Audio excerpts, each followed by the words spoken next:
Okay, boys and girls, I'm here to walk you through Guided Class Practice 89A. So make sure you're on side A.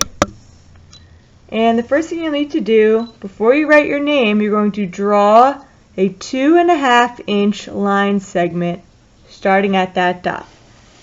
So, you'll line up the very edge of your ruler in a straight line. The end of your ruler should probably be in line with that Guided Class Practice page spot. You're going to go over past the 2 and halfway to the 3. So hold the ruler down flat and then stop when you get halfway to the 3. Put your dot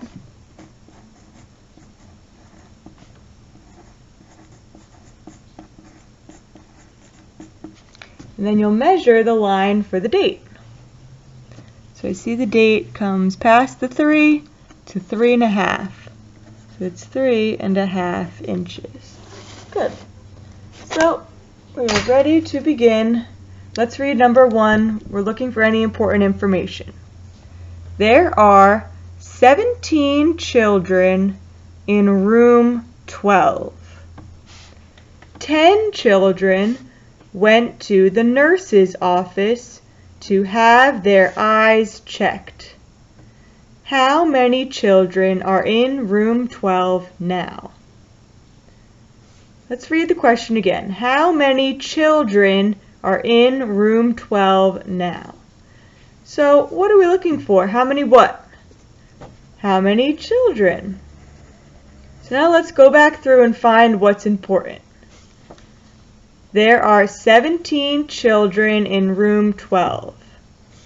Is 17 children important? Yes, we're looking for how many children, so let's circle 17 children in room 12. Well, we need to know if they're in room 12, but do we need that for part of the answer? No, let's cross it out. 10 children went to the nurse's office to have their eyes checked. Do we need to know about 10 children?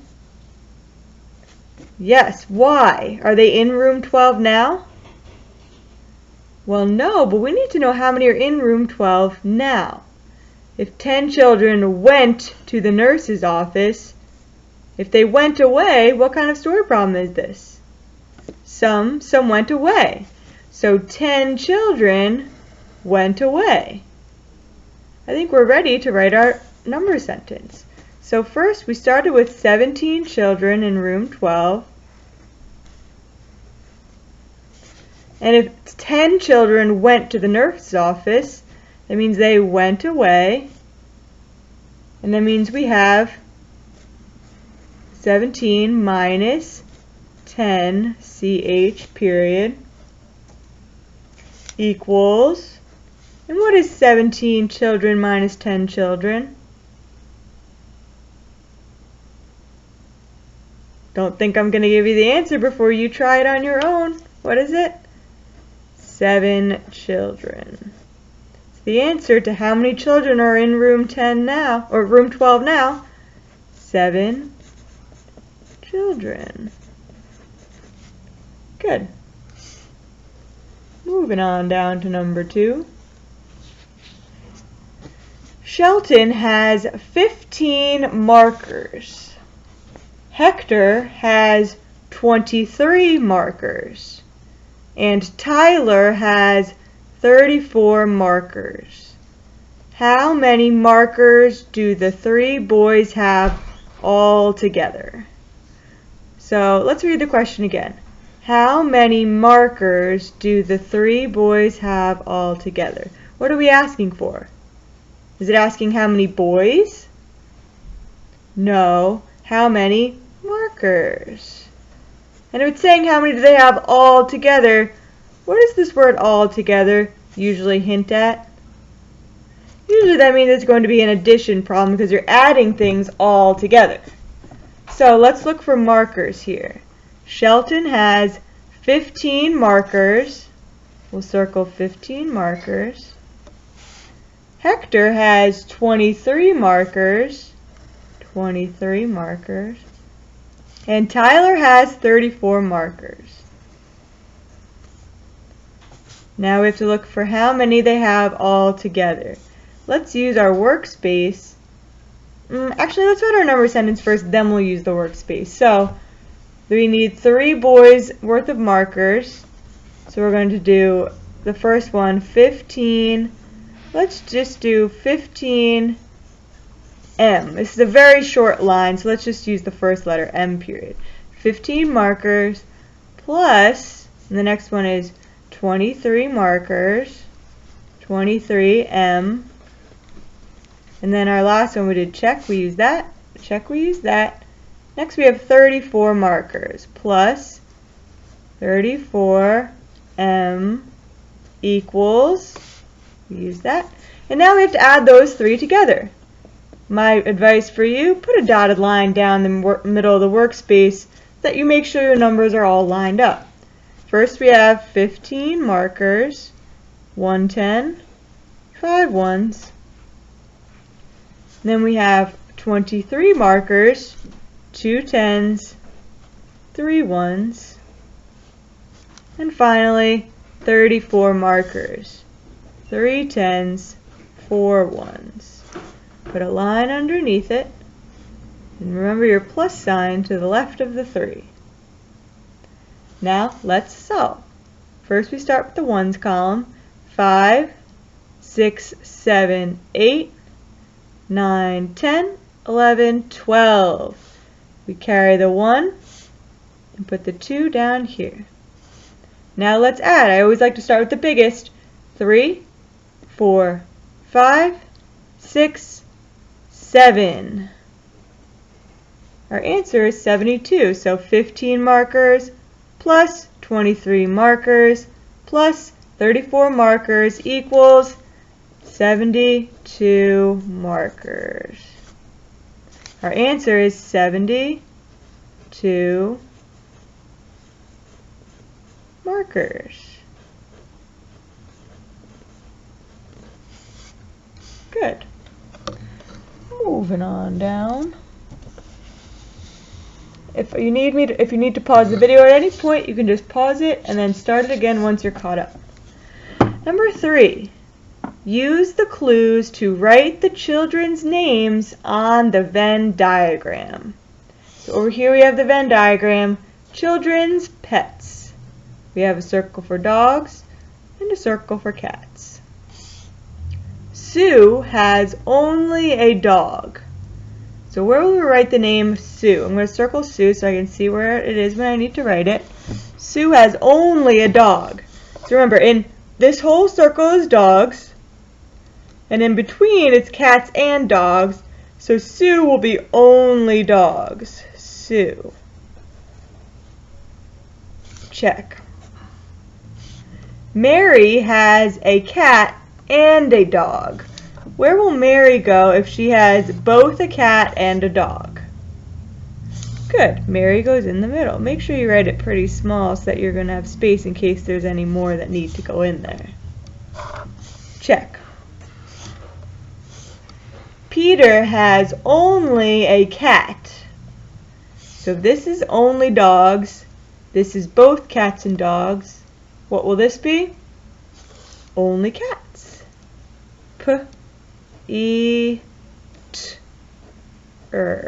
Peter. Check. Forgot to circle his name. Joe has both pets. So if Joe has both pets, where will Joe's name go? Only dogs, only cats, and both. Joe. Joe. And Sam, our last clue, Sam has only a cat. Remember where only cats go for Sam? If you do, please write it. And the only cat side is over here under Peter. Good. Oh, motorcycles just drove by. Yikes. Alright. How many children have a cat? So let's look. How many children have a cat? Remember, everyone in this whole circle has cats. These have both cats and dogs. This is just cats. So all these are cats. 1, 2, 3, 4 children have cats. How many children have only a dog? So this isn't asking how many have dogs, because everyone in this circle has dogs. But only one person has only a dog, and so that answer is 1. Good. Number 4. What number does this picture show? What is that? That's 100 flat, right? So that's 100. And these are ones, 1, 2, 3. So we have 100 plus 3. What number does it show? What's 100 and then 3 more? If I were to draw the columns, 100, and then 3 goes in the ones column. 0 plus 3, 3. This just travels down, becomes a 0. This travels down, becomes a 1. 103. Circle the digit in the tens place. Well, we know this is the hundreds place. This is the tens place. Good. This is the ones place. So always the second digit in is the tens place. So circle it. Good job. Number 5. We're almost finished. We're at the end, towards the end of the page. Fill in a number to make each number sentence true. Blank is less than 6. Remember, this symbol always eats the bigger number. So we need a number that's smaller than 6. I want you to fill in a number smaller than 6. Because if this is eating the 6, that means 6 is bigger than this number. I'm not going to put one in. You're going to find a number to put in there. I challenge you to pick any number smaller than 6. Head over here. 13 is less than blank. So if this number is if this symbol is eating the blank, you know that this number has to be bigger than 13. So you need to pick a number that's bigger than 13. Because you know this symbol means, I need to eat the bigger number. And then over here, 4 plus 7 equals 7 plus blank. Remember, this whole thing needs to be equal to this whole thing. Now, you could add them together to solve using carets, but I already see that both of these have a 7 in them. So to make it equal, these both have to have what in them? A 4, right? Because 4 plus 7 equals, or is the same thing as 7 plus 4. They both equal 11. Good. Number 6. Find the answers. 10 less than 54 is what? So 10 less than 54 means you're subtracting. The ones column stays the same. The tens column needs to get smaller by 1. 54, 10 less than 54 is 44. Good. You're just doing 5 minus 1. You're only looking at the tens column. Less than. 10 more than 31. You're looking at the tens column. And if it's more than, you're doing plus. So 3 plus 1 equals 41. This one stays the same. The ones column stays the same. Good. Oh, look at this juicy, juicy number you're going to have to add together. Look for the numbers that add together to equal 10. Find those first. Make sure your carets are neat. I'm going to give you a second to try this one on your own, and then I'm going to go over it with you, but please try it on your own first.